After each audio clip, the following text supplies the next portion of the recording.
তো আমরা বাবুল ভাই চাইছিল যে রাব্বানি হোটেলে খাওয়া দাওয়া করবো, আমরা কিন্তু রাব্বানি হোটেলে আসছিলাম, খাওয়া দাওয়া করাইলাম। তখন আপনি একটু এদিকে আসেন। বাবুল ভাই কী কী খাইছে এই যে ওনাকে একটু হিসাবটা দেন যেন আমরা টাকাটা দিতে পারি। দুইটা গরু গোস, দুইটা মাছ, 2 বেলা ভাত, একটা দই, 480 টাকা নেন। তো টোটাল বিল হয়েছে 480, 20 কম 500 টাকা। 20 কম 500 টাকা। বাবুল ভাই তোমার বিল হয়েছে 20 কম 500 টাকা।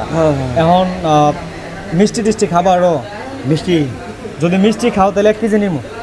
1 কেজি। হ্যাঁ, যদি তুমি খাওয়া পারো তাহলে 1 কেজি নিবো, কিন্তু মানুষের টাকা দিছে দেখে মনে করো নিয়ে নষ্ট করা লাগবে এমন তো না। না না না ধরেন একজন প্রবাসী ভাই আমার 20,000 টাকা দিছে যে বাবুলেরা খাওয়াবেন পড়াবেন যা কিছু লাগে একটু যেটা ওনার পরিবেশটা পরিবর্তন করে দিবেন। তো ওই দিক থেকে কিন্তু আমরা ওনার একটা দায়িত্ব নিয়ে কাজ করতেছি। ভাইয়া তুমি এমরে আসো না প্লিজ।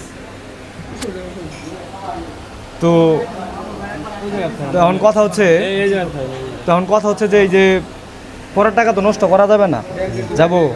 এখন তুমি যদি চাও তাহলে 1 কেজি মিষ্টি নিমো। 1 কেজি আবার 1 কেজি নিমো, খাইতে হইব কিন্তু আবার নষ্ট করা যাবো না।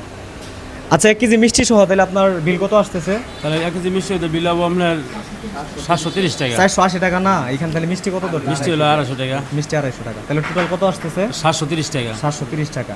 বাবুল ভাই আজকে তোমার এই রাব্বানি হোটেলে বিল হচ্ছে 730 টাকা।